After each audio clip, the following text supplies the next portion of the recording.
성경책 다음으로 가장 많이 읽혀졌던 책이 있는데 그 책이 뭐죠? 성경 다음으로 가장 많이 읽혀진 책이 있다면 어떤 책이 있을까요? 고전 중에 있겠죠. 고전 가운데서 많은 책이 있을 텐데 철로 역정을 들 수가 있습니다. 철로 역정. 그래서 많은 사람이 이 철로 역정을 보았습니다. 이 책에서 나오는 주인공이 누구냐면은 크리스천입니다. 크리스천. 이 셜록 역정의 주인공은 크리스천인데 이 크리스천의 그 삶의 이야기가 담겨 있죠. 그래서 이 크리스천이 이제 멸망의 도성이라고 하는 이 세상에서 저 천국 도성을 향해 가던 중에 여러 장소를 만나게 됩니다.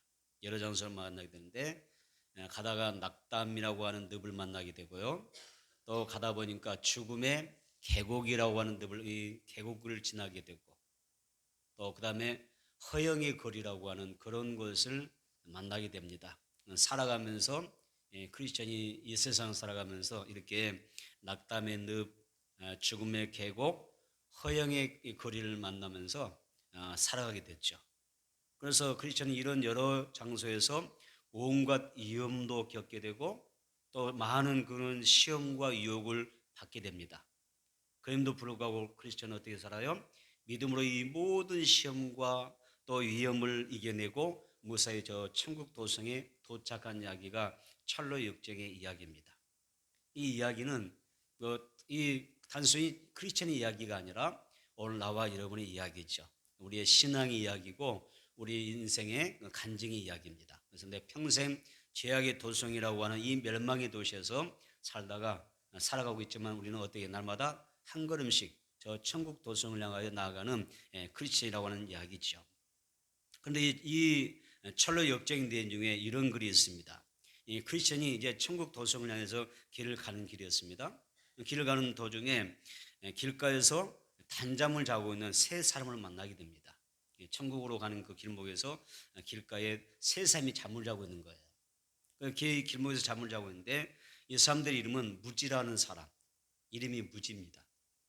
그 다음에 또 한 사람은 게으림이라고 하는 이름을 가지고 있고요. 또 한 사람은 교만이라고 하는 이름을 가지고 있어요.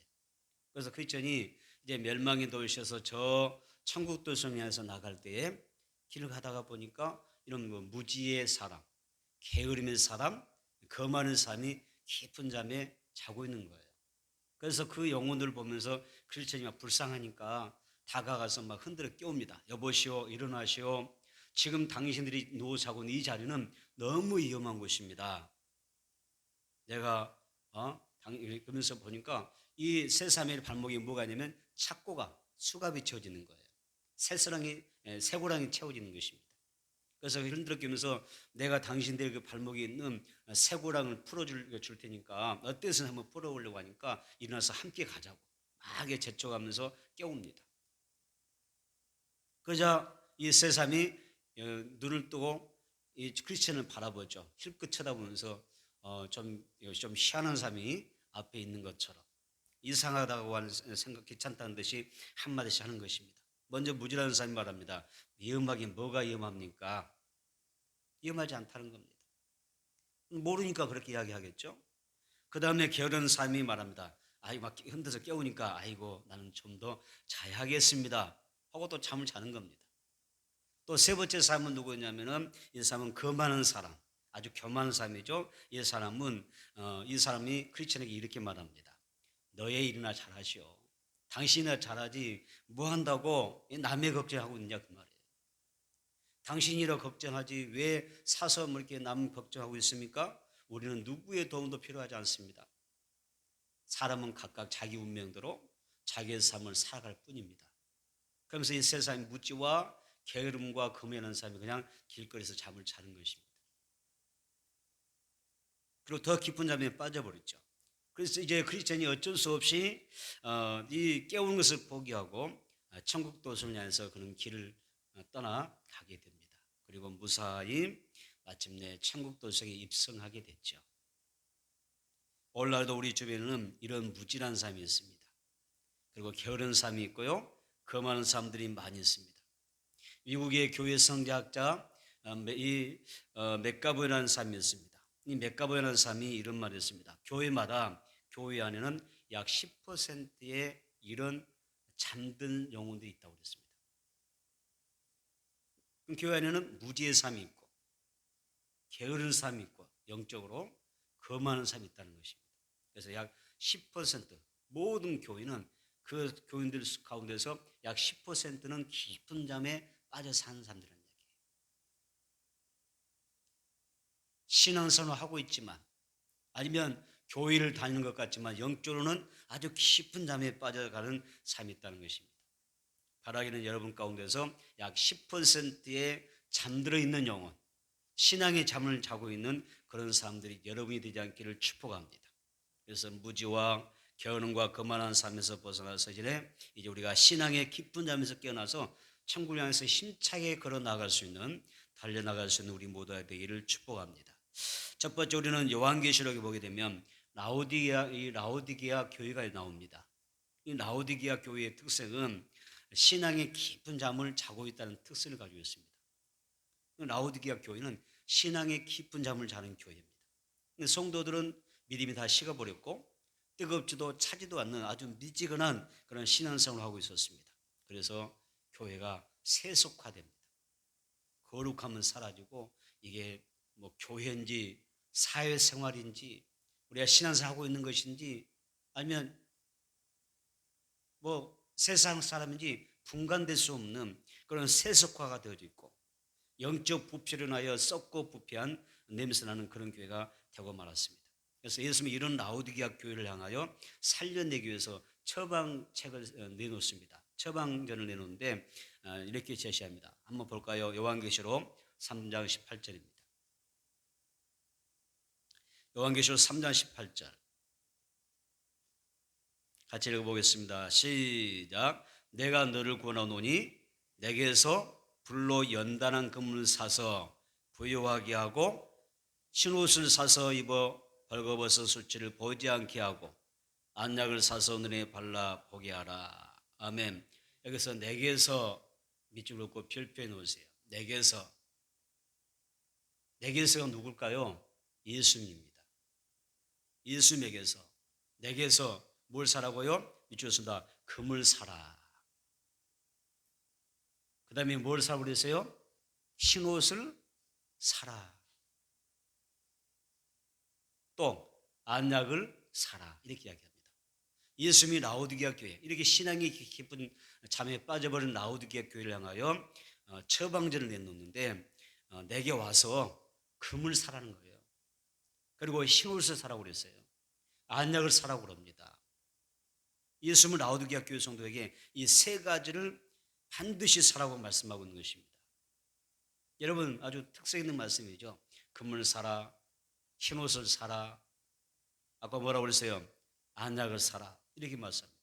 먼저 여기서 내게서 예수님에게서 성도들이 교회가 사야 될 게 뭐냐? 불로 연단한 금을 사라는 거예요. 불로 연단한 금을 사서 부유하게 하라, 이렇게 말씀하십니다. 그럼 여기서 금은 뭘까요? 금은 성도의 믿음을 이야기하는 것입니다. 그런데 그냥 믿음을 사라고 하지 않죠. 너는 내게 와서 믿음을 사라, 믿음의 은사를 구하라, 나에게 믿음을 주옵소서, 내게 믿음을 더하소서, 믿음 충만 주옵소서 사라는 거예요. 간구해라, 달라고 요청해라. 그런데 그냥 금이 아니다, 그냥 믿음이 아니다. 뭘로? 불로 연단한 금이다, 이렇게 이야기합니다. 여기서 불로 연단한 금이란 뜨거운 영광로 속에 들어갔다 나오는 금입니다. 여러분 금이라고 해서 다 같은 금은 아니잖아요. 금이라고 해서 순금 100%가 되는 거 아니죠? 우리가 볼 때, 눈으로 볼 때는 멀쩡하게 금이지만은 거기에는 분수물이 얼마나 많습니까? 그래서 뜨거운 이 풀무불 속에 들어가서 이 금이 단련되는 겁니다. 녹아서 여기서 이 분수물들이 다 어떻게 돼요? 다 없어지는 거죠. 그래서 순금은 100% 남는 것이 정금, 순금이라 그러잖아요. 그래서 완전히 모든 녹이라든지 이 분수물이 다 빠져나가 버리는 순금을 이야기할 때 여기서 예수님이 불로 연단한 금이라는 뜻이었습니다. 그래서 이게 다시 쉽게 이야기하면 이런 거죠. 신앙생활은 내가 아무 노력 없이 쉽게 하려고 보면 그 믿음은 여러분 순금이 될 수 없는 것입니다. 그래서 신앙생활이 온전한 내가 하나님 앞에 인정받고 하나님 앞에 연락될 수 있는 순금의 믿음 생활은 어떻습니까? 우리가 연단 속에서 훈련과 여러 가지 그 모습 속에서 우리가 새롭게 빚어지는 진짜 믿음이 있다는 것입니다. 여러분 한국의 초기 교회 신앙생활을 했잖아요. 초기 성도들은 기독교가 탄압할 때 어떻게 됐어요? 그들은 그 탄압 속에서 그 엄청난 핍박을 견디고 순교하면서 처형당하면서도 어떻게 했어요? 끝까지 믿음을 지키는 순수한 믿음을 거기서 찾아냅니다. 그래서 순수한 믿음을 얻게 되는 것입니다. 하지만 우리는 지금 어떻습니까? 마치 온실의 화초처럼 믿음이 너무나 나약한 성도들이 많다는 것입니다. 그래서 조금만 힘들어도 주저앉아 버리고 또 시험에 들어도 일어서지 못합니다. 그래서 예수님은 믿음의 출처가 되시는 나에게 뭐라고 하시면 예수님 뭐라고 하시죠? 나는 믿음의 출처다. 믿음은 누구에서부터 나와요? 예수님에게서 나온다는 것입니다. 그래서 예수님에서 이 믿음이 나오는데 우리는 어때요? 그 예수님에서 뭘 사야 돼요? 믿음을 사라고 말씀하십니다. 그래서 예수님의 믿음으로 모든 시험을 견디고 이겨내는 삶을 살라고 말씀하십니다. 여러분 예수님께 믿음을 달라고 기도해야 됩니다. 그래서 어떻게 이 건강 문제 또 경제 문제와 전염병이 우리를 신앙을 이쪽시키는 자리에 있어서는 안 된다. 오히려 어떻게 해야 되죠? 오히려 성경 뭐라 했어요? 고난당한 것이 내게 유익함이라 내가 주의 율례를 배우게 되었나이다. 이렇게 고백하는 것처럼 우리의 그 믿음이 고난 때문에 더 성숙해지고 또 성군 같은 그런 믿음이 우리에게 나와져야 된다고 하는 것을 말씀하고 있는 것입니다. 그래서 예수님께 우리가 성군 같은 믿음을 사서 또 믿음으로 날마다 승리하며 살아가기를 축복합니다. 또 두 번째 또 예수님은 내게서 뭐라고 하셨어요? 흰옷을 사서 입으라고 말씀하셨죠. 요한계시록 19장 8절 한번 봐볼까요? 요한계시록 19장 8절입니다. 요한계시록 19장 8절 시작. 그에게 빛나고 깨끗한 세마포 옷을 입도록 허락하셨으니 이 세마포 옷은 성도들의 옳은 행실로다 하더라. 미쳤습니다. 빛나고 깨끗한 세마포 옷. 그 다음에 이것은 뭐라고 그러세요? 밑줄 성도들의 옳은 행실이다 이렇게 이야기합니다. 그래서 빛나고 깨끗한 세마포 옷은 예수님의 보혈로 우리가 씻음 받는 우리의 삶인 거죠. 그런데 어떻게 지상에서 성도로서 올바른 행실을 살아갈 때 예수님의 보혈로 정결한 삶으로서 우리가 살아가게 되는 세마포 옷을 이야기하는 것입니다. 그래서 요한일서 2장 15절 16절에서 말하죠. 이 세상이나 세상에 있는 것들을 사랑하지 말라. 누구든지 세상을 사랑하면 아버지의 사랑이 그 안에 있지 아니하니 이런 세상에 있는 모든 것이 육신의 정욕과 또 이생의 자랑이니 다 아버지께로부터 오는 것이 아니요 세상으로부터 오는 것이라 이렇게 말씀합니다. 그래서 성도의 옳은 행실로서 마지막 때에 이 세상을 사랑하지 말고 오직 예수님을 사랑하며 나아가는 그런 믿음 생활이 있어야 된다. 이것이 바로 흰옷을 사서 입으라는 뜻입니다. 그 다음에 뭘 사서 입으라고 그러세요? 뭘 사라고 그러세요? 안약을 사서 눈에 발라 보게 하라 이렇게 말씀하십니다. 그래서 주님은 우리 그 신앙생활에서 믿음이 없는 상태를 뭐라고 이야기해요? 보지 못한다. 믿음이 없는 상태를 눈먼 상태라고 표현하는 것입니다. 그래서 여기서 보니까 안약을 사서 눈에 발라서 보게 하라 이렇게 말씀하셨고요. 눈먼 상태를 치유하라고 말씀하고 있습니다. 여기서 안약이라고 하는 것은 예수 그리스도를 말하는 것이고요. 또 복음을 이야기하는 것입니다. 그래서 내 마음과 영혼을 또 치료하고 살게 하는 복음으로 네 눈을 발라라. 그리고 예수 그리스도로 바르는 것입니다. 복음과 예수님이 죽을 영을 살려내는 것이죠. 복음과 예수님만이 또 악인을 변화시켜서 의인 되게 하시고 또 부활의 영광을 가져다 주는 것입니다. 이 시대의 많은 성도는 이런 이야기를 자주 할 것입니다. 내가 미진하게 신앙생활을 해서 그렇지 그래도 가끔 교회에 나가서 예배드리지 않습니까? 대체 내가 무슨 죄를 졌습니까? 어때요? 아마 여러분도 그렇게 아마 대답할 수도 질문할 수 있을 것 같아요. 내가 뭐 그렇게 큰 믿음이 없을지라도 그렇게 열심히 되지 않지만 내가 열심히 그래도 교회 다니고 내가 예배드리고 사는데 내가 왜 죄를 짓습니까? 내가 무슨 죄가 있나요? 이렇게 말할 수가 있겠죠? 여러분 그렇게 생각하세요? 그런데 예수님께서 뭐라 하셨어요? 죄란 열심 내지 않는 신앙을 이야기합니다.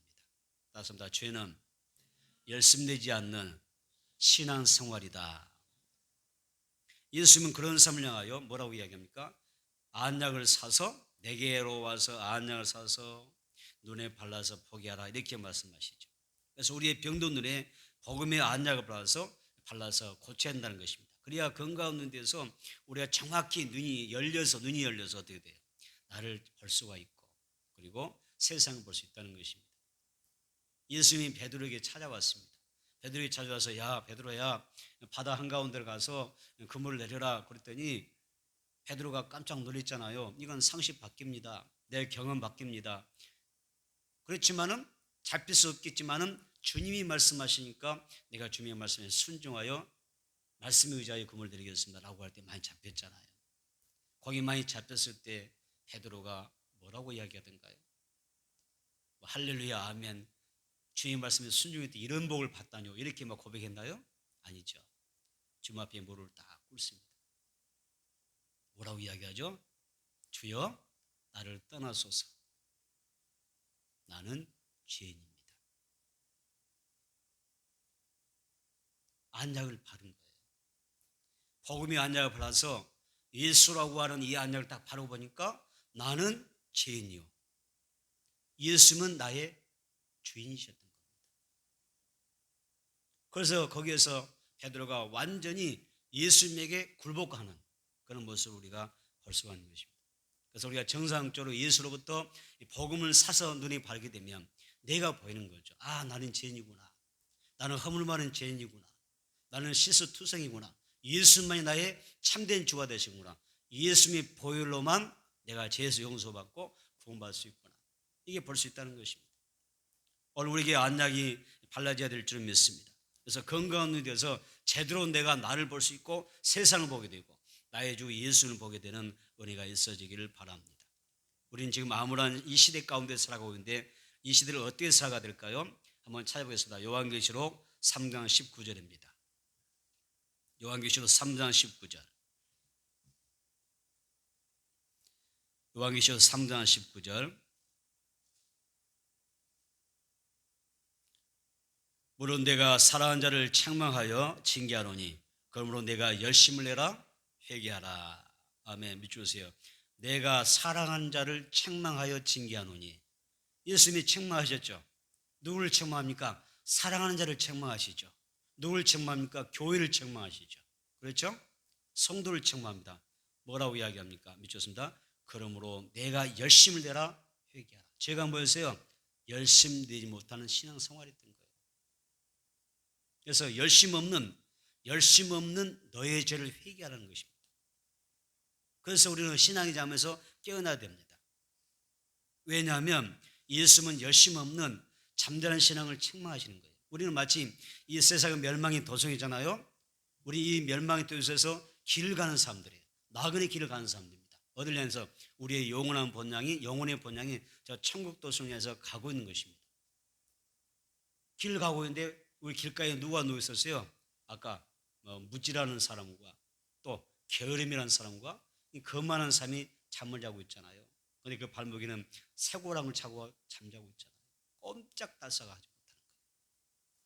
어디 가고 싶어도 갈 수가 없어요. 그런데 중요한 것은 그들 스스로가 지금 뭐하고 있으니까 영적인 깊은 잠을 자고 있기 때문에 아무리 옆에서 크리스천이 깨워줘도 같이 일어나라고 해도 쇠고랑을 풀어주려고 해도 그들은 마다하는 거예요. 우리는 이곳에서 편안하게 잠을 자고 있다. 그런데 그 길가의 잠이 여러분 안전한 잠입니까? 얼마나 위험천만한 그런 잠을 자고 있습니까? 이 시대의 사람들이 그런 잠을 자고 있다는 것입니다. 그래서 우리는 하나님 앞에 열심히 깨어야 한다. 마치 우리가 무지라는 사람처럼 게으름한 사람처럼 그렇죠? 또 거만한 사람처럼 우리가 이 세상에서 잠을 자고 있다면 그 사람들과 이 지금 천로역정에 나오는 그 사람들과 똑같은 사람들이죠. 얼마나 불쌍한 영혼들입니까? 그래서 신앙이 잠에서 깨어나야 된다. 왜냐하면 예수님은 열심 없는 참된 신앙을 책망하시기 때문입니다. 예수님이 말씀하셨지 않습니까? 다시 해보겠습니다. 그러므로 내가 열심을 내라, 회개하라, 이렇게 말씀하고 있는 것입니다.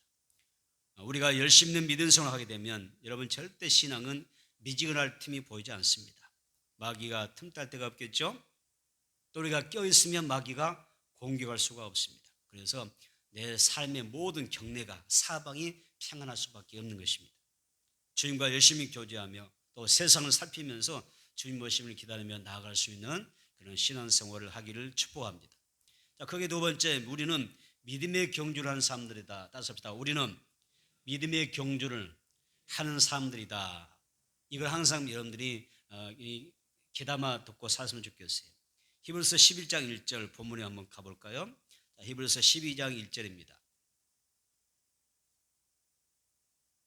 히브리서 12장 1절 시작. 이러므로 우리에게 구름같이 둘러싼 허다한 증인들이 있으니 모든 무거운 것과 얽매기 쉬운 죄를 벗어버리고 인내로서 우리 앞에 당한 경주를 하며, 미치세요.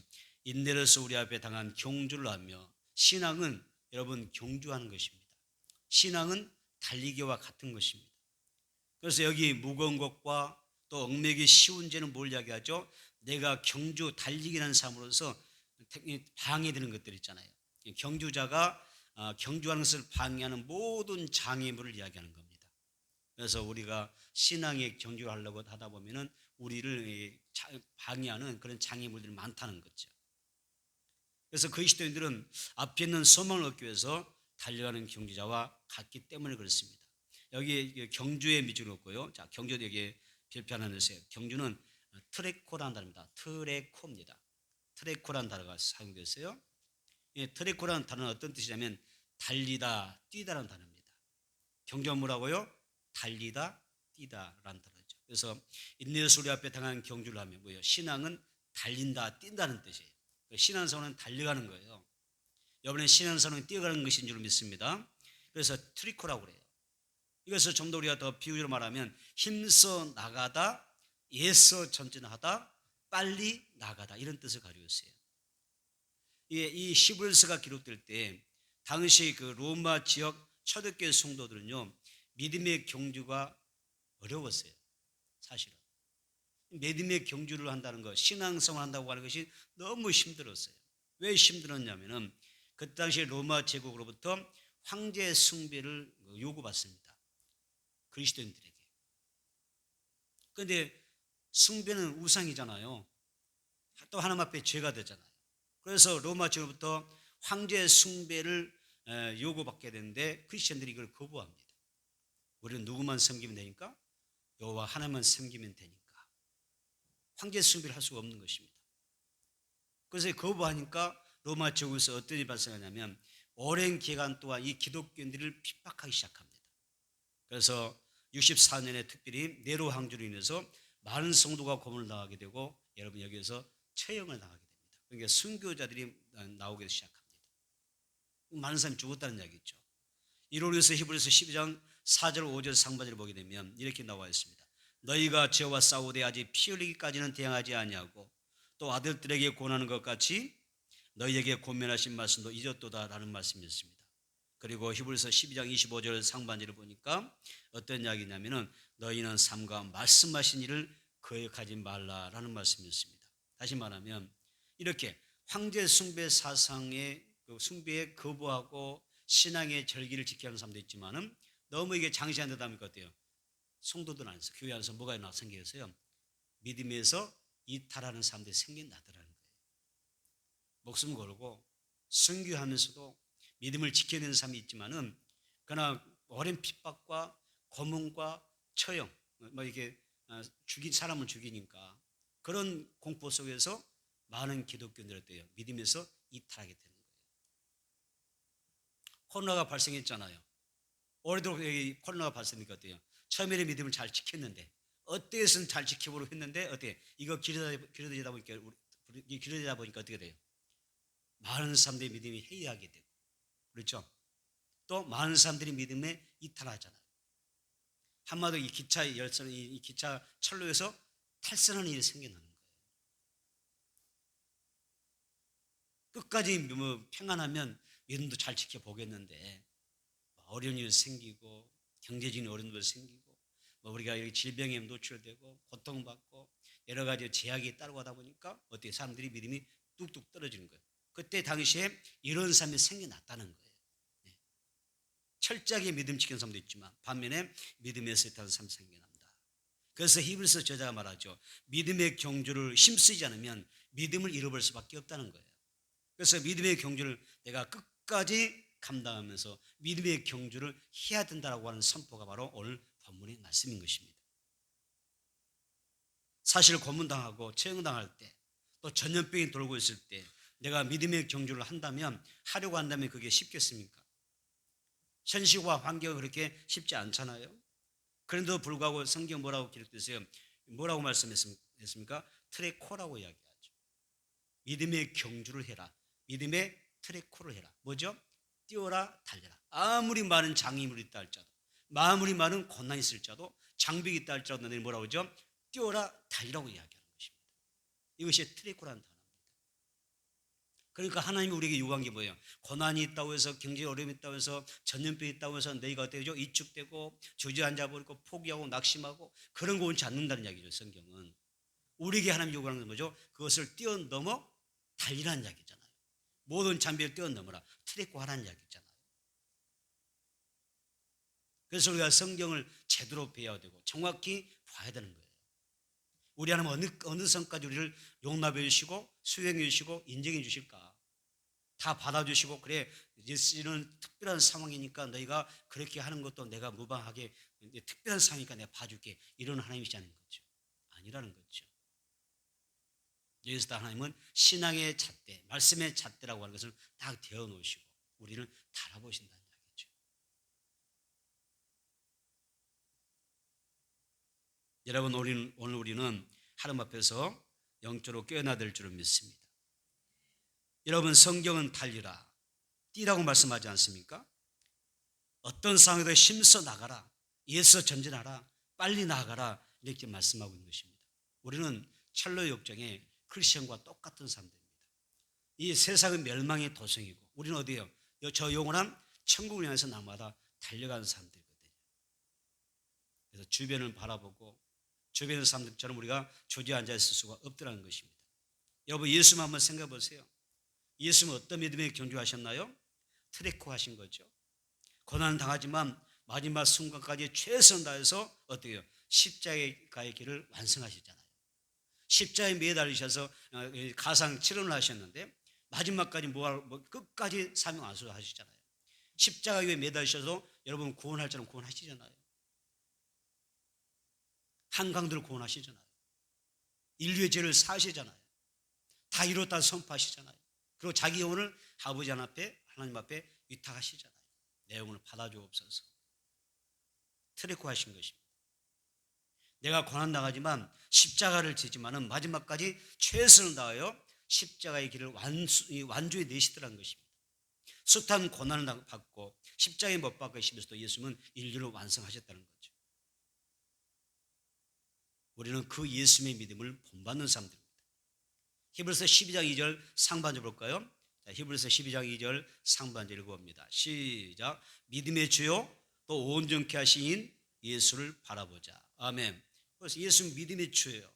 또 나를 온전케 하시고 나에게 믿음을 제공하시는 분이죠. 그래서 내게 와서 금을 사라. 그렇죠? 연단한 금을 사라. 믿음을 사라고 말씀하신 분이죠. 믿음을 주시는 분입니다.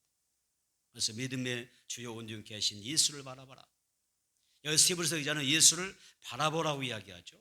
우리는 예수를 바라봐야 될 줄 믿습니다. 우리가 예수 바라볼 때 뭘 바라봐야 됩니까? 여기서 바라본다고 하는 것은 예수님에게 모든 관심과 내 시선을 집중하는 것을 의미하는 것입니다. 따라서 내가 예수님을 바라본다고 할 때 나의 믿음의 눈을 누구에게만 오직 예수님에게만 고정하고 예수님이 어떤 믿음의 경주를 하셨는가 이걸 보면서 우리가 어떻게 돼요? 우리도 부단히 그 예수님의 믿음의 발걸음을 우리가 따라간다는 이야기입니다. 여러분 예수님이 어떤 믿음의 길을 가셨다고요? 달려가셨어요. 십자가 앞에서도 뛰어가셨어요. 어떤 장애물도 극복해 내셨습니다. 트레코 하셨잖아요. 나를 위해 십자가에 죽으시고 부활하신 예수님께 나의 모든 시선을 고정하고 사랑과 인내로서 부전이나 불을 향해서 날마다 뛰어 달려나가는 트레코하는 그런 성도들 되기를 주님으로 축복합니다. 세 번째, 여러분, 신앙생활은 내일의 기쁨을 위해서 달려가는 것입니다. 다섯입니다. 신앙생활은 내일의 기쁨을 위해서 하는 것이다. 아멘. 신앙생활은 내일 앞으로 되어질 기쁨을 위해서 우리가 얻을 기쁨을 위해서 달려가는 것입니다. 히브리서 12장 2절 봐볼까요? 히브리서 12장 2절 시작. 믿음의 주요 또 온전하게 하신 예수를 바라보자. 그는 그 앞에 있는 기쁨을 위하여 십자가를 참으사 부끄러움을 개의치 아니하시더니 하나님 보좌 우편에 앉으셨느니라. 주세요. 그 중간쯤 그 앞에 있는 기쁨을 위하여 십자가를 참으사. 그 앞에 있는 기쁨을 위하여 십자가를 참으셨대요.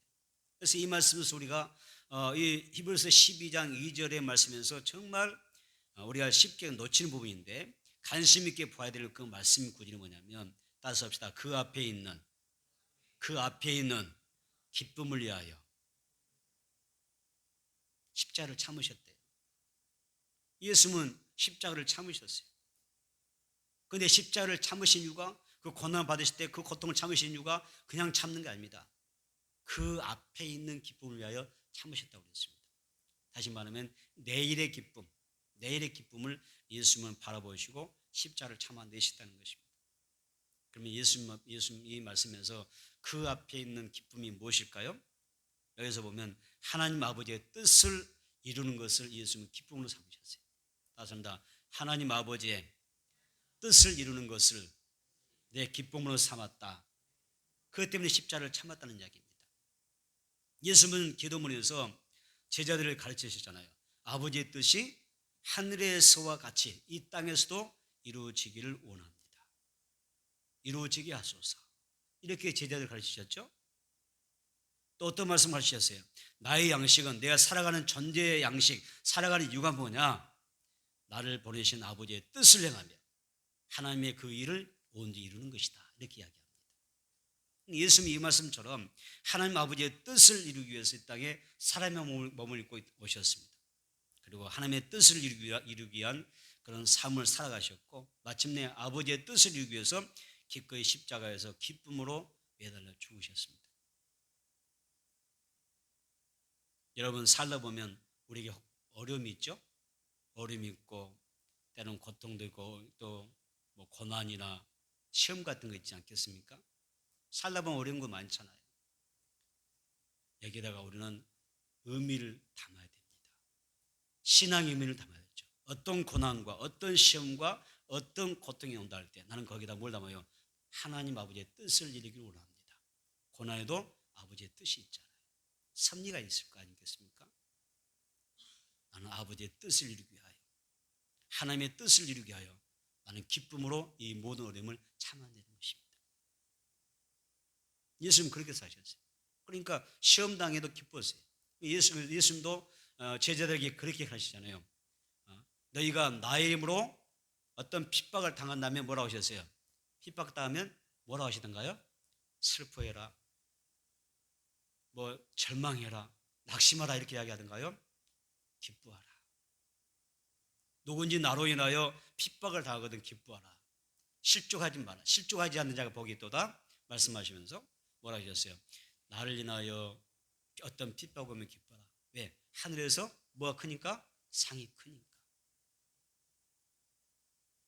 그래서 예수님이 십자가에서 기꺼이 기쁨을 줄 수 있었던 것은 아버지 하나님의 뜻을 이룰 수 있기 때문에, 내가 죽음으로 인하여 하나님의 뜻을 이루어진다면 내가 기꺼이 십자를 지겠습니다. 아버지의 그 뜻을 얻게 받던 것을 볼 수가 있습니다. 여러분, 하나님의 뜻을 이루는 기쁨으로 넉넉하게 날마다 승리하며 사시기를 축복합니다. 그 다음 예수님께서 기쁨으로 십자를 참아내신 두 번째 것이 뭐냐면, 내가 인류를 구원하는 이 사실 때문에 예수님께서 기뻐하셨습니다. 예수님은 우리 영혼을 구원을 최대한 우리가 구원하는 것을 기쁨으로 여기면서 사셨죠.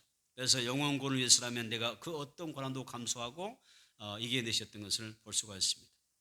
우리에게도 영혼을 구원한 일이 있기 때문에 때로는 참고 또 기쁨으로 견디면서 이겨내는 신앙생활이 필요하다는 것입니다. 누가복음 15장에 드라크마 비유가 있습니다. 또 잃은 양 비유가 있습니다.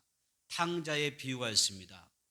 이 모든 것은요, 이런 잃어버린 영혼을 찾는 그 기쁨 위에서 애쓰시는 예수님의 마음이 담겨져 있는 것입니다. 그래서 예수님이 십자가에 못 박히실 때 영혼 구원을 이루는 그 사건 때문에, 내가 이곳에서 죽음으로 많은 삶이 구원받는다는 사실 때문에 기쁨으로 십자가를 지셨다라고 이야기하는 것입니다. 그 다음에 또 한 가지 있었습니다. 예수님은 사망 권세를 이기시고 부활하신 그 기쁨을 위하여 십자가를 참으셨다고 말합니다. 한번 보겠습니다. 히브리서 12장 2절입니다. 히브리서 12장 2절 같이 읽어볼까요? 시작. 믿음의 주요 또 온전하게 하게 하시는 이인 예수를 바라보자. 그는 그 앞에 있는 기쁨을 위하여 십자가를 참으사 부끄러움을 개의치 아니하시더니 하나님 보좌 우편에 앉으셨느니라. 밑줄 보세요. 끝부분에 하나님 보좌 우편에 앉으셨느니라. 여러분, 죽음 없는 부활이 있을 수 없죠. 죽음이 있기 때문에 부활이 있는 거죠. 고난 없는 영광은 없습니다. 죽음 없는 부활이 있을 수 없듯이 고난은 없는 영광도 기대할 수가 없다는 것입니다. 성자 하나님이 이 제한된 공간에 인간 세상에 오셨습니다.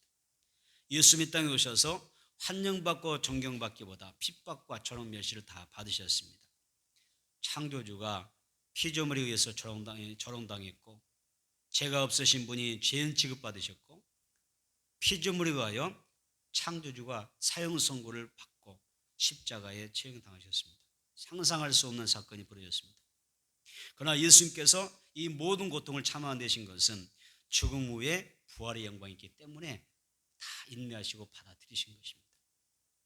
예수는 부활의 영광을 바라보셨기 때문에 기쁨으로 죽음을 받아들이셨고 또 부활 승천하여 하는 보좌 우편에 앉으셨다라고 성경은 기록하고 있습니다. 아멘. 자, 고난 앞에 기쁨으로 인하여 승리하신 예수님처럼 우리도 어떻게 해야 돼요? 기쁨으로 나아가야 됩니다. 그리고 부활하신 예수님을 바라봐야 되죠. 그럴 때 우리는 그 어떤 고난도 이겨낼 수가 있고 믿음의 경주를 다할 수가 있는 것입니다. 답답하고 힘든 순간이 많이 있습니다. 때로는 수치스럽고 모욕과 고통의 순간을 맞는 적도 많이 있습니다. 그때마다 여러분 뭘 바라보세요? 십자가에 달려서 기쁨으로 참아내신 그 예수님을 생각하면서 여러분들이 승리하게 되기를 바랍니다. 예수님처럼 피할 수 없는 십자가의 고통과 우리가 맞닥뜨리게 될 때 주님이 주시는 그 내일의 기쁨, 부활의 소망으로 이겨내면서 또 믿음으로 신앙의 경주를 다하는 그런 생활이 되기를 바랍니다. 말씀을 정리하겠습니다. 일단은 그 무엇으로도 인생을 변화시킬 수 있는 능력이 없습니다. 그런데 예수님이 이렇게 말씀하시죠. 할 수 있거든요. 무슨 말이냐? 믿는 자에게는 뭐라 하셨어요? 능치 못할 일이 없느니라 말씀하셨습니다. 그래서 성경 이야기하죠. 오직 의인은 무엇으로 사요? 믿음으로 말미암아 살리라 말씀하십니다. 여러분의 신앙에 믿음을 옷 입히십시오. 여러분 신앙생활 하시죠? 그 신앙생활에 여러분들의 믿음이 담겨 있어야 됩니다. 믿음 없는 신앙생활은 여러분 아무 의미가 없습니다. 천국은 믿음으로 가는 나라입니다. 열심히 어떤 행위를 통하여 천국 가는 게 아닙니다. 믿음으로 신앙의 옷을 입고 믿음으로 신앙생활할 때 우리가 천국에도 들어가게 되고 믿음으로 신앙생활할 때 하나님께서 이 땅에도 우리에게 많은 은혜와 복을 주시죠.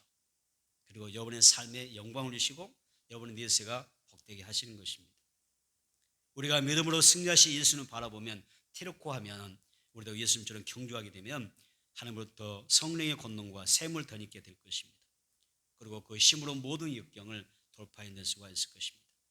힘들고 어려울 때 또 온 땅의 질병을 창궐할 때 더욱 힘차게 천국을 향하여 질주하는 그런 신앙생활을 해보세요. 우리는 가끔 이렇게 이야기하잖아요. 어려우니까 그렇잖아요. 이해 좀 해주세요. 하나님도 다 이해해 주실 겁니다. 전염병이 창궐 하잖아요. 이해해 주세요. 내 믿음이 떨어진 거 어쩔 수 없잖아요. 현실이 이런데 이렇게 고통스러워 어떻게 합니까? 그런데 성경은 하나님은 그렇게 말씀하지 않아요. 믿음의 경주를 하라고 말씀하셔요. 경주가 뭐였어요? 테레코입니다. 모든 장애물이 있다 할지라도 어때라고 그러죠? 달려라, 뛰어라고 말씀합니다. 그것이 바로 여러분 신앙생활인 것입니다.